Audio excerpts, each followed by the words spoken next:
Hey everybody, it's Jason Blaha here, and it's time for another Breakfast with Blaha, and today I'm having Greek yogurt, walnut, and milled flax seeds. Which kind of fits in to our theme today. I'm going to talk about anti-inflammatory diets. And what does that even mean? That means basically diets that help lower inflammation in the body.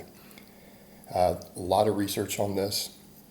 A lot of medical organizations discuss this because it controls a lot of different diseases.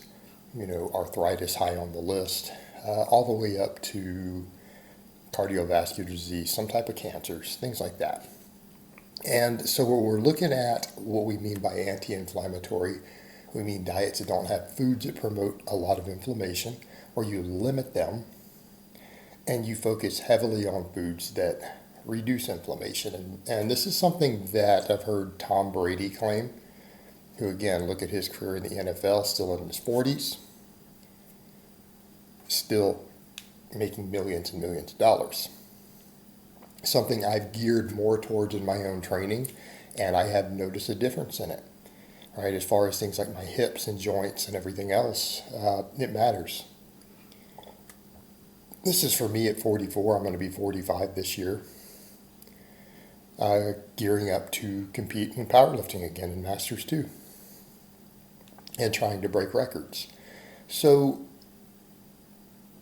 when we talk about this, examples would be minimizing foods that promote inflammation.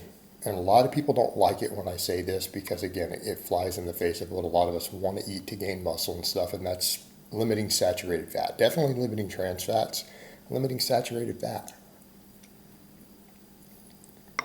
All right, matters.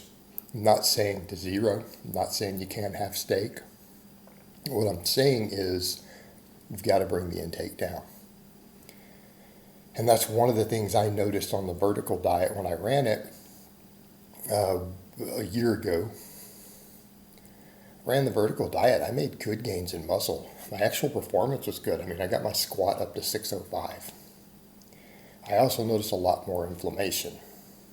And it's because of the heavy use of white rice and red meat.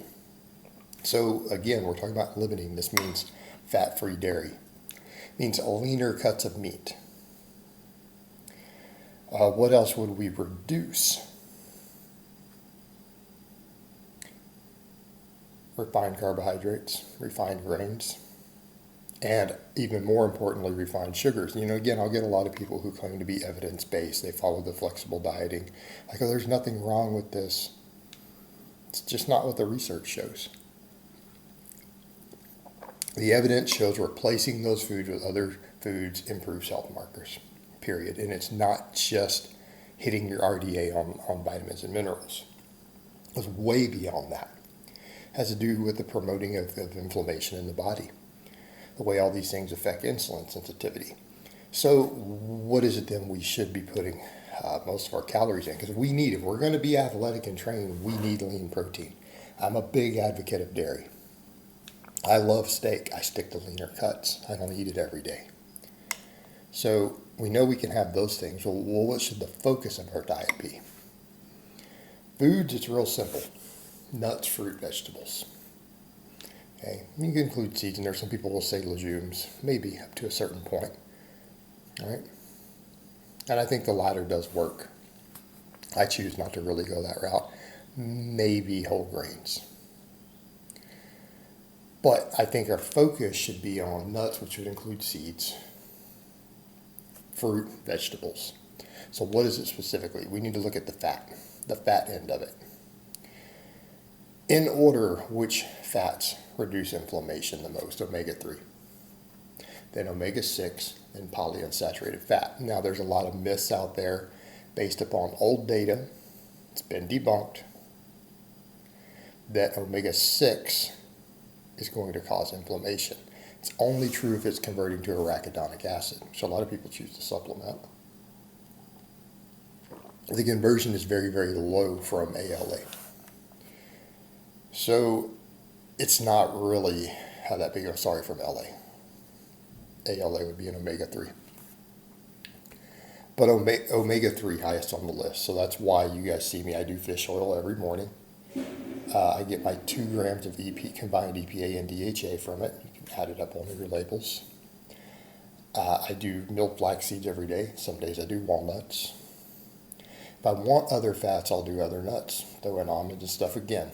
Polyunsaturated fats, a little more mono in there. Kind of the same thing with peanut butter and stuff like that. All right? But they all work. Again, they also improve insulin sensitivity. That seems to be a big factor too, that any food that improves insulin sensitivity seems to lower inflammation. Whereas when we look at other fats, saturated fats cause more inflammation, they reduce insulin sensitivity. That's what the data shows.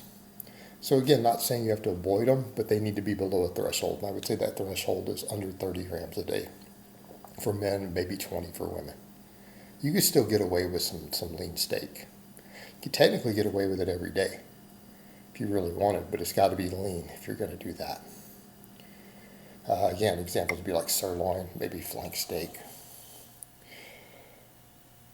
Fruits, you're looking at the antioxidant status, polyphenols, the nature of the carbohydrates. Fruits in general tend to be slower absorbing carbs. There's also the way that our gut digests them.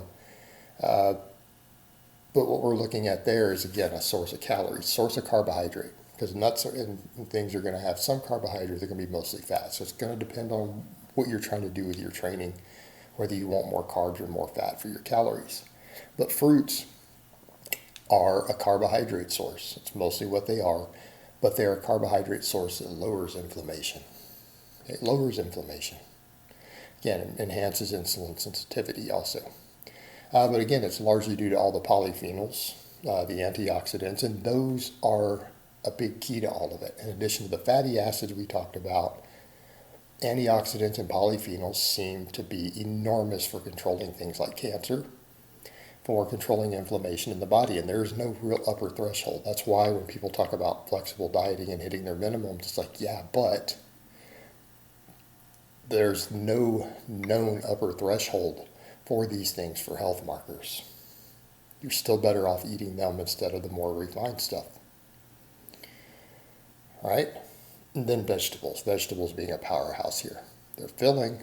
Vegetables too much, though, can be a problem for people who struggle to eat enough. They need to be focusing more on the nuts and the fruit. If people are struggling to get calories. Vegetables work better for people who have higher appetites, need to manage their calorie intake a lot more.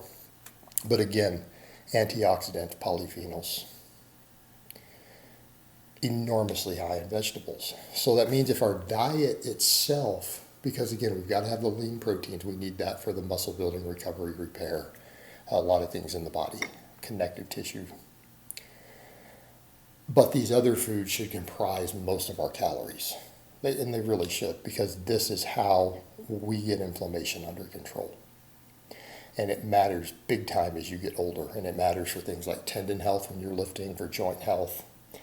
You'll see a difference, right? And guys who are 25 can do one thing, but when you're trying to push the limits as you get older, this stuff starts to make a big difference. And it's something I've noticed in clients.